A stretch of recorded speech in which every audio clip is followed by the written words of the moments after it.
Before we get started, it's really important to consider some of the math words associated with linear relations that we'll be using throughout this video.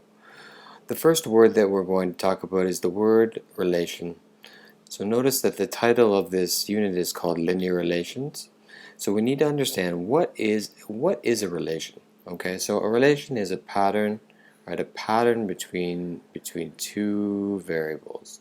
Okay, and I'm just going to highlight some of the key words in that definition, and you'll see that the word pattern is really important, and the word variable is really important. And we'll understand, we'll get a better sense of what that means when we start thinking about what a relation, right, what a relation looks like.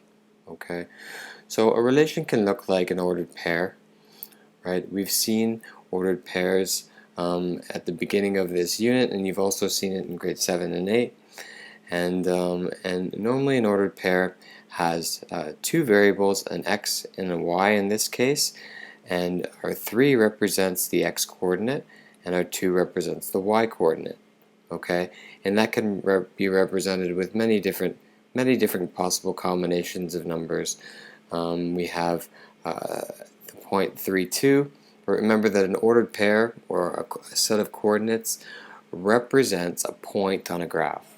Okay, so we have the point 3, 2, we have the point -1, 2, and we have the point 15, 27.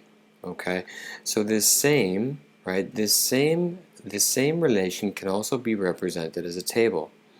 Okay, and so this is an example of a table here, and you see that our variables are x and y. Okay, and so we have a column for one variable and we have a column for a second variable. And so this same ordered pair, 3, 2, can be represented as one row of a table where 3 is the coordinate for x and 2 is the coordinate for y. And likewise for -1, 2 and 15, 27. -1 is the x coordinate, right? And 2 is the y coordinate. 15 is the x coordinate and 27 is the y coordinate. The same ordered pairs, okay, and the same rows of our tables can be represented on graphs as well. Okay, so you might want to think that they're just different ways of writing the same thing.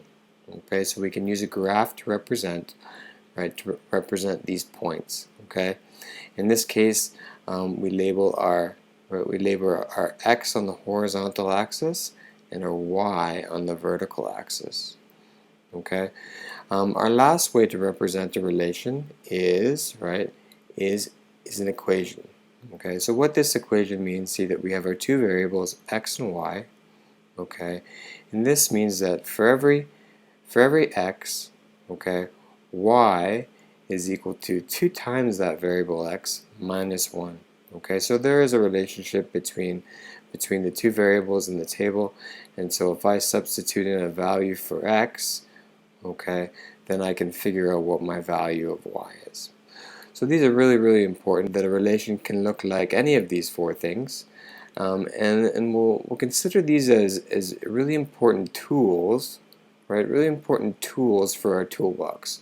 So when we're solving problems, we can always come back to choosing the appropriate tool, choosing the appropriate tool to solve the problem.